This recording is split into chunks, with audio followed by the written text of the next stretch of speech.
Welcome to The Crimson Speaks, where shadows whisper secrets and the truth lurks in the darkness. I'm GhastlyGarlic, your guide through the twisted alleys of crime, mysteries, and unsolved tales. Join me as we delve into the unknown, unraveling the threads of intrigue that bind our darkest fears. Are you ready to listen? Because here, the Crimson always speaks. Episode 1, Ransom's Edge. Prologue. The town of Ravenbrook was a place where the fog settled early in the evening, a natural curtain drawing itself across the quiet streets and dense forests that surrounded the small, affluent community. Towering evergreens lined the roads, their dark green needles contrasting sharply against the pale grey sky. It was a town where the air was clean, the people polite, and crime, for the most part, was something that happened elsewhere. It was the perfect place to raise a family, or so Richard Blackwood had believed. On the outskirts of town, hidden away from prying eyes, stood the Blackwood estate. A sprawling mansion of stone and glass, it was the epitome of modern luxury. Richard had worked his way up from nothing, building a tech empire that spanned the globe, and this home was the crown jewel of his success. Inside, everything was meticulously designed, from the state-of-the-art security systems to the artwork that adorned the walls. Yet on this particular afternoon, the tranquility of Ravenbrook was shattered by a single phone call. Laura Blackwood answered the call, expecting it to be from her husband or perhaps a friend.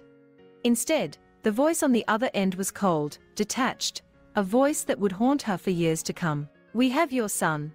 The words echoed in Laura's mind, her world tilting as the gravity of the situation sank in. Her heart raced, her hands trembling as she tried to comprehend what was happening. Ethan, her sweet, innocent boy, had been taken. The caller continued, their voice unwavering. "If you want to see him again, you'll follow our instructions exactly. Do not involve the police. Do not speak to anyone. We'll be in touch." Before Laura could respond, the line went dead. She stood frozen in the middle of the kitchen, the silence around her suddenly oppressive. The world seemed to blur, her thoughts a chaotic swirl of fear and disbelief. She clutched the phone to her chest, her mind screaming for her to do something, anything. But all she could do was stand there, paralyzed by the horror of the situation. In that moment, the peace of Ravenbrook was shattered, and the town would never be the same again. Chapter 1, The Disappearance. Ethan Blackwood was the kind of child who noticed things. He noticed the way the light filtered through the trees as he walked home from school, how the leaves on the ground made a satisfying crunch under his sneakers. He noticed the squirrels that darted across the path, the birds that sang from the branches above. But on this particular afternoon, as he took a different route home, something else caught his attention. There was a van parked on the side of the road, just ahead of him. It was an old, beat-up thing, the kind of vehicle that looked out of place in Ravenbrook. The windows were tinted, making it impossible to see inside, but Ethan didn't think much of it. He was 10 years old, after all, and his mind was more focused on the math test he had coming up the next day than on the potential dangers of the world around him.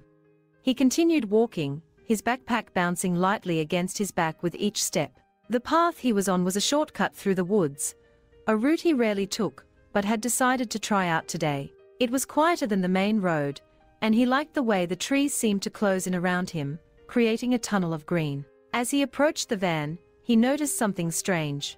The engine was running, but there was no one in the driver's seat. The sound of the engine hummed softly in the cool air, a low, steady drone that seemed to fill the space around him. Ethan slowed his pace, his curiosity piqued. He glanced around, half expecting to see someone emerging from the woods, perhaps a driver returning to their vehicle. But there was no one. The path was empty, the only sound the rustle of leaves in the breeze. He was just about to move on when the van's side door slid open with a sudden, sharp noise that made him jump. Before he could react, a pair of hands reached out, grabbing him by the arms and yanking him inside. The world tilted as Ethan was pulled into the darkness of the van. He tried to scream, but a hand clamped down over his mouth, muffling the sound. Panic surged through him, his heart pounding in his chest as he struggled against his captor. But the grip was too strong, the hands too firm. "Quiet," a voice hissed in his ear. "If you scream, you'll regret it." Ethan's eyes darted around, his vision adjusting to the dim light inside the van. There were two men, both wearing dark clothes and masks that covered their faces. The one holding him was large, his grip unyielding. The other was smaller, wiry, with a nervous energy that made him fidget as he watched the struggle. The van lurched forward, the driver gunning the engine as they sped down the road. Ethan's mind raced, 1,000 thoughts crashing into each other, as he tried to make sense of what was happening. This couldn't be real. This sort of thing didn't happen in Ravenbrook. But it was real. And Ethan was in serious trouble. The larger man finally released his grip, shoving Ethan into a corner of the van. He landed hard on the metal floor, his head spinning from the impact. He wanted to cry out, to beg them to let him go, but the fear that gripped him was paralyzing. The smaller man knelt down beside him, his eyes narrowing behind the mask. "Listen to me, kid. We are not gonna hurt you, but you need to stay quiet and do as we say. Understand?" Ethan nodded, his throat too tight to speak. "Good," the man said, his voice softening slightly. "We just need you for a little while, okay? Then you'll be back home. But if you cause any trouble..." He let the threat hang in the air, unspoken but understood. Ethan nodded again, tears stinging his eyes. He curled up on the floor of the van, hugging his knees to his chest as the vehicle sped through the winding roads of Ravenbrook. The reality of his situation began to sink in, the terror settling deep in his bones. His thoughts turned to his parents, wondering what they would do when they realized he was gone. Would they know how to find him? Would they be able to save him? As the van drove deeper into the forest, the trees closing in around them, Ethan felt a cold dread settle over him. He didn't know where they were taking him, but he knew one thing for sure. He was in the hands of dangerous men, and he wasn't sure if he would ever see his home again. Chapter 2, A Mother's Desperation. Laura Blackwood sat on the edge of her bed, the phone still clutched tightly in her hand. Her mind was a storm of emotions, fear, confusion, and an overwhelming sense of helplessness. She stared at the phone, willing it to ring again, hoping that somehow, this nightmare would end. But the house remained silent. Richard would be home soon. He had left early that morning for a business meeting in the city, a routine trip that now felt like a cruel twist of fate. Laura wanted to call him, to tell him what had happened, but the kidnapper's warning echoed in her mind, "Do not involve the police. Do not speak to anyone." She had no idea what to do. The instructions were clear, but how could she not reach out to her husband? How could she keep this from him? Laura forced herself to stand, her legs shaky beneath her. She needed to think, to figure out a way to handle this. The kidnapper said they would contact her again, but what if they didn't? What if this was all some horrible mistake? Her thoughts spiraled, each possibility more terrifying than the last.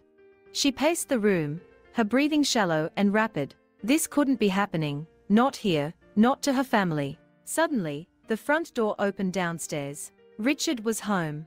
Laura's heart leaped into her throat as she heard his footsteps in the hallway. She hurried to the bedroom door, her mind racing with a dozen different scenarios. Should she tell him? Should she pretend everything was fine until the kidnappers called again? Before she could decide, Richard appeared in the doorway, his brow furrowed in concern. "Laura, you look pale. What's wrong?" The words stuck in her throat. She opened her mouth to speak, but all that came out was a choked sob. Richard was at her side in an instant, his arms around her. Hey, what is it? What's going on?" Laura buried her face in his chest, her body trembling with the effort of holding back her tears. She knew she had to tell him. There was no way she could keep this to herself. "It's Ethan," she whispered, her voice breaking. He's been taken." Richard stiffened, pulling back to look at her.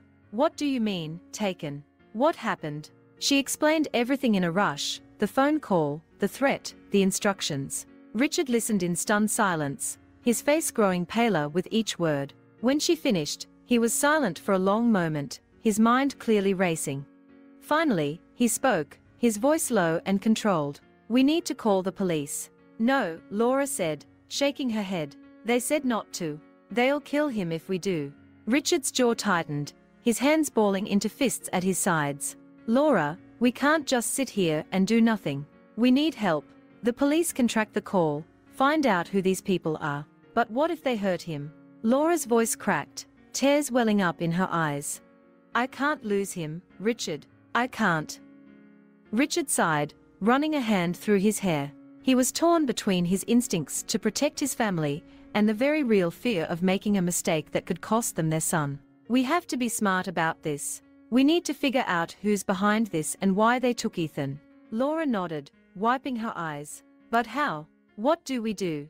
Richard was already reaching for his phone. I know someone who might be able to help. A private investigator I've used before, discreet and reliable. If anyone can find Ethan without attracting attention, it's him. Laura watched as Richard made the call, her hope flickering like a fragile flame. She wanted to believe that this investigator could save their son, but the fear gnawed at her, threatening to extinguish any sense of hope she had left. As Richard spoke quietly into the phone, arranging a meeting with the investigator, Laura prayed silently that they would find Ethan before it was too late. Chapter 3: The Investigator. Max Holloway was a man of few words. Tall and broad-shouldered, with a weathered face and sharp blue eyes, he had the look of someone who had seen the worst the world had to offer and survived it. His office, tucked away in a nondescript building on the edge of the city, was as unassuming as he was. No frills, no distractions, just the essentials. When Richard and Laura Blackwood walked into his office that evening, Max could see the desperation in their eyes. He had dealt with plenty of missing persons cases before, but there was something about this one that felt different, darker. Richard didn't waste any time. He laid out the situation in clear, concise terms, his voice steady but strained. Max listened carefully, his mind already working through the possible angles. When Richard finished, Max leaned back in his chair, his eyes narrowing as he considered the information. "You're sure they said not to involve the police?" "Yes," Laura said, her voice trembling slightly. "They were very clear about that." Max nodded, his expression grim. Kidnappers who make that kind of demand usually mean business. They are either professionals or desperate amateurs. Either way, it's dangerous. "Do you think you can help us?" Richard asked, his voice tight with anxiety. Max studied them for a moment before responding. "I'll be honest with you, these cases are never easy, but I've got a few contacts who might be able to give us some leads. We'll start by tracing the phone call, see if we can get a location. If that doesn't pan out, we'll dig into your backgrounds, see if there's anyone who might have a grudge against you." Richard nodded, his relief palpable. "Whatever it takes. Just find my son." Max stood, grabbing his jacket from the back of his chair. "I'll need a few hours to make some calls. In the meantime, I suggest you both go home and try to stay calm. If they contact you again, follow their instructions, but let me know immediately." Laura hesitated, her anxiety spiking again. What if they hurt him? Max's expression softened slightly. "These people want something from you. As long as they think they'll get it, they'll keep him alive. The key is to buy us enough time to find him." With that, Max left the office, leaving Richard and Laura alone with their thoughts. The fear that had been simmering in the background now felt like a living thing, clawing at Laura's insides. She wanted to believe that Max could save Ethan, but the uncertainty was unbearable. Back at the Blackwood estate, the atmosphere was tense. Laura paced the living room, unable to sit still. Richard tried to distract himself by going through his emails, but his mind kept drifting back to Ethan, imagining all the terrible things that could be happening to him. Hours passed, each minute dragging by with agonizing slowness. Laura's nerves were frayed, her exhaustion barely keeping the panic at bay. She jumped every time the phone rang, her heart leaping into her throat, only to sink again when it was a wrong number or a telemarketer. Finally, just as Laura was about to suggest they call Max for an update, the phone rang again. She snatched it up, her hands trembling. "Hello." There was a pause, and then the same cold, detached voice she had heard earlier came through the line. "You've been busy." Laura's breath caught in her throat. "Please, just tell us what you want. We'll do anything, just don't hurt him." The voice ignored her plea. "You were warned not to involve anyone. You've already broken that rule." Laura's heart pounded in her chest, her mind racing. Had they somehow found out about Max? "No, we haven't."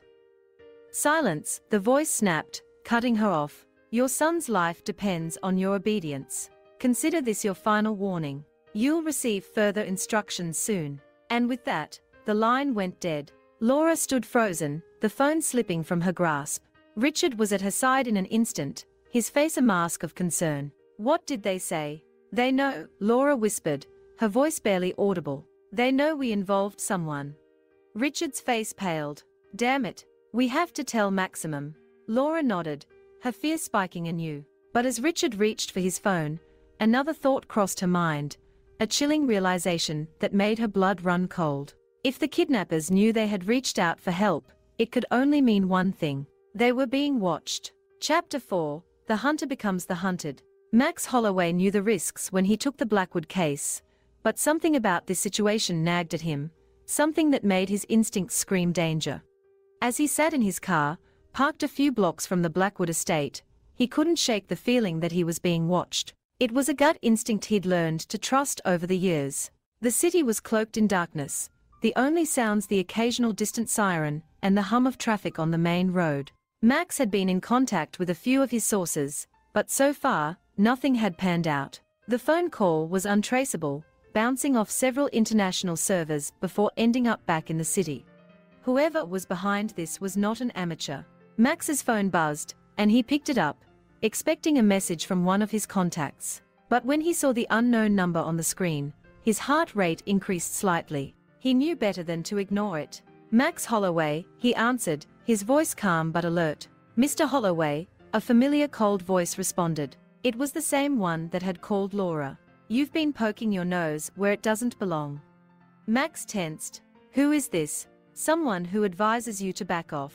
The Blackwoods are not your concern. Max's eyes narrowed as he scanned the darkened street. I don't take kindly to threats. It's not a threat, Mr. Holloway. It's a promise. Leave now, or suffer the consequences. Before Max could respond, the line went dead. He cursed under his breath, his mind racing. The fact that they'd reached him meant they were more than just watching. They had access to his information, maybe even his whereabouts. Max started his car and drove away from the Blackwood estate, taking a roundabout route back to his office. His mind was already working on a plan. These people were smart, but they'd made a mistake in contacting him. He had a few tricks up his sleeve, and if they thought they could scare him off, they were sorely mistaken. Back at his office, Max reviewed everything he knew about the Blackwoods. They were wealthy, influential, but nothing in their background suggested a motive for a kidnapping. He needed to dig deeper, look at their business dealings, their personal lives, anything that might give him a clue. As he sifted through the files, a nagging thought kept resurfacing. Why Ethan? What was so special about the Blackwood boy that someone would go to such lengths to take him? And then it hit him. A name that had come up in a previous case. A name linked to a series of unsolved kidnappings that had plagued the city years ago. Could it be the same person? The pattern fit, but it was a long shot. Max made a few calls, reaching out to an old contact in the FBI. He needed to be discreet. He couldn't risk tipping off the kidnappers. But if he was right, this was bigger than a simple ransom. As he waited for his contact to get back to him, Max reviewed his notes on the old case. The kidnappings had been brutal, the children never found. The perpetrator had vanished without a trace, leaving behind a trail of broken families and unanswered questions. If this was the same person, Ethan's life was in serious danger. Chapter 5, Fractured Alliances. Back at the Blackwood estate, Richard and Laura were barely holding it together. The weight of the situation had driven a wedge between them, each blaming themselves, and each other, for what was happening to their son. Why did we let this happen? Laura whispered, her voice trembling with emotion. We should have been more careful, more protective. We couldn't have known, Richard replied, though his own guilt gnawed at him. We did everything right. But the words felt hollow, even as he said them. Their perfect life, their carefully constructed world, was crumbling around them, and there was nothing they could do to stop it. Just as they were about to sink deeper into despair, the doorbell rang. Both of them jumped, their nerves already frayed. Richard opened the door cautiously, only to find a tall, imposing man standing there, dressed in a dark suit. His face was impassive, his eyes cold. Mr. and Mrs. Blackwood, my name is Michael Turner. I'm here to discuss your son.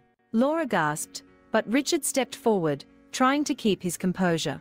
Who sent you? How do you know about Ethan? Michael stepped inside without being invited, his presence filling the room with an air of authority. I'm here on behalf of individuals who are very interested in the outcome of this situation. They believe I can be of assistance. Richard's mind raced. Who was this man, and what did he want? Was he connected to the kidnappers? Or was this something else entirely? Laura, her voice barely above a whisper, asked, "Can you help us get our son back?" Michael's expression softened slightly, but only just. "I believe I can, but it will require full cooperation and discretion. The people I represent have resources that can be of great benefit to you, but they expect results." Richard was skeptical. And what do these people want in return? Michael's eyes gleamed with a hint of something unspoken. "That will be discussed at a later time. For now, focus on your son. I'll be in touch." With that, he turned and left, leaving Richard and Laura more confused and anxious than before. As the door closed behind him, Richard felt a shiver of fear. He didn't know who Michael Turner was, but one thing was clear: there were more players in this game than they had realized, and not all of them were on their side.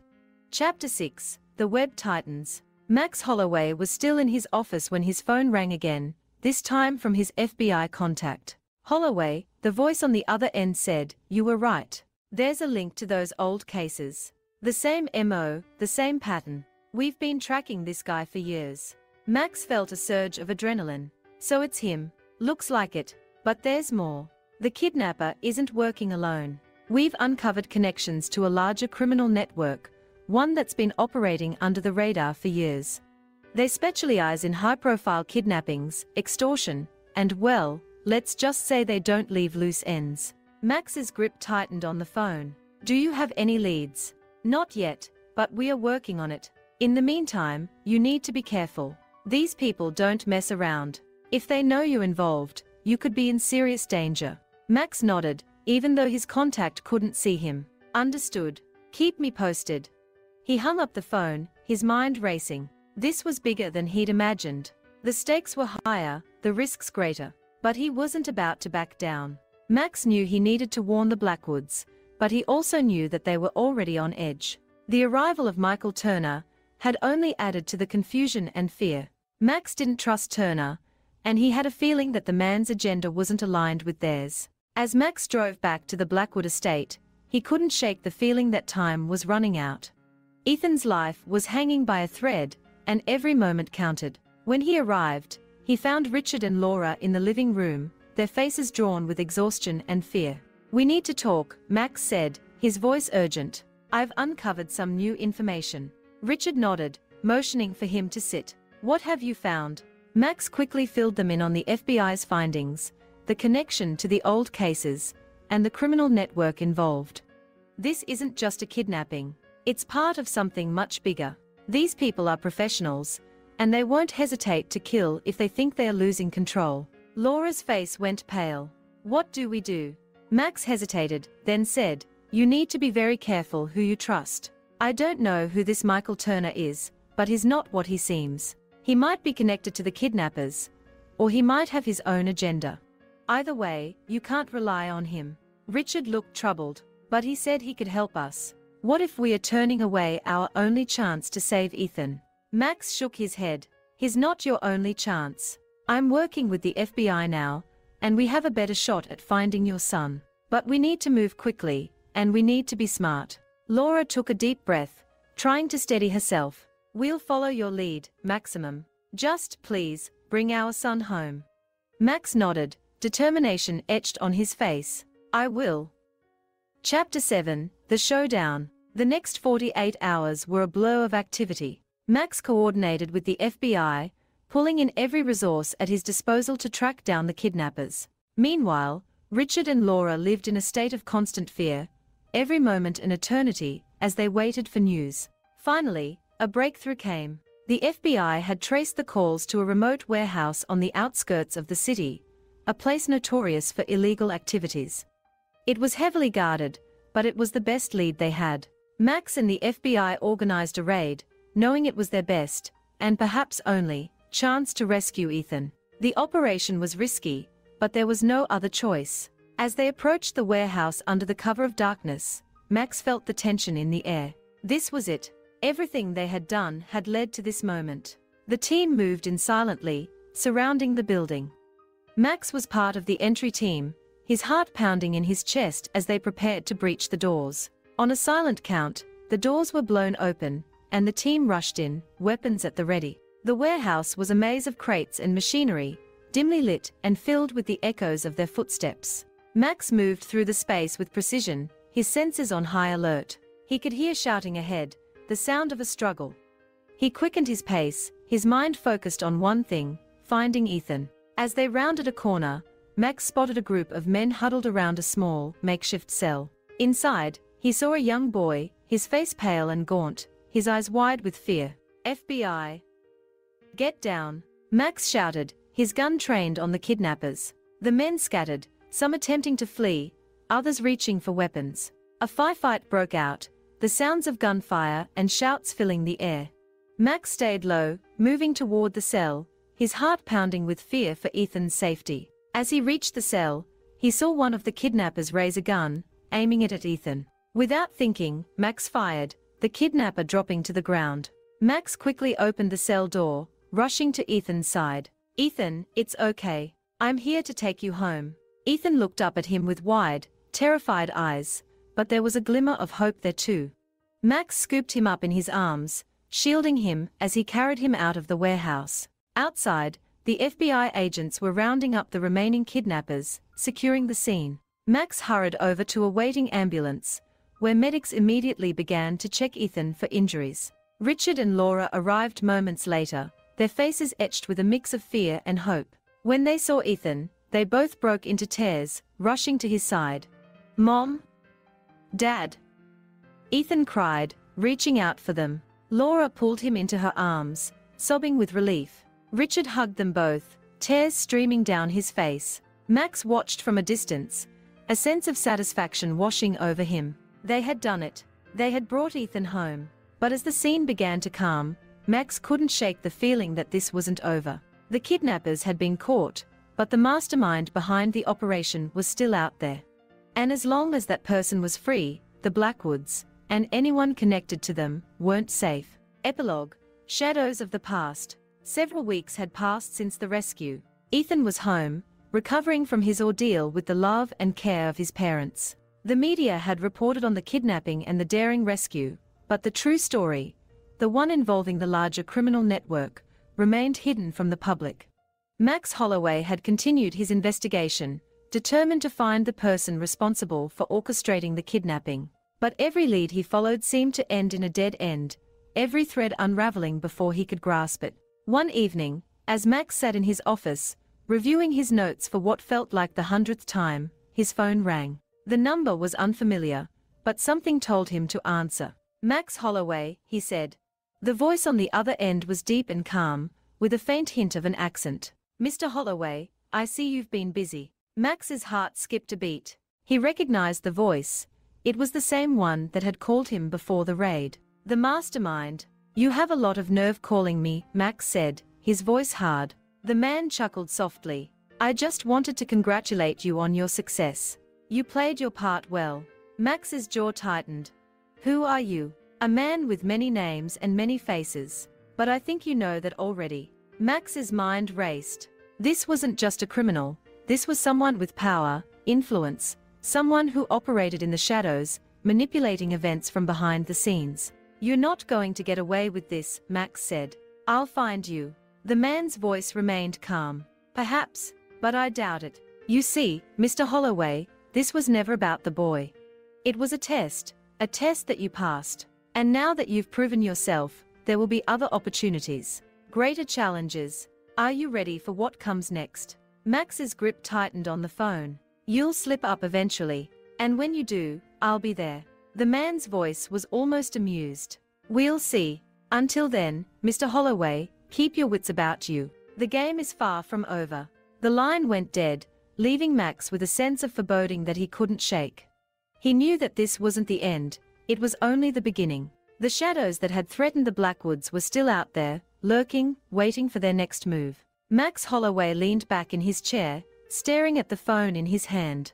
He had won this battle, but the war was far from over. And as long as those shadows existed, he knew he would never truly be at peace. But he was ready. Whatever came next, he would face it head-on, determined to bring the darkness into the light.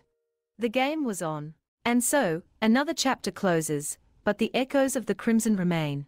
Thank you for joining me, GhastlyGarlic, on this journey into the depths of crime and mystery. Remember, the shadows never truly fade, and the truth is always waiting to be uncovered. If you enjoyed this episode, don't forget to like, share, and subscribe. Until next time, keep your eyes open and your mind sharp, because the Crimson speaks. The end.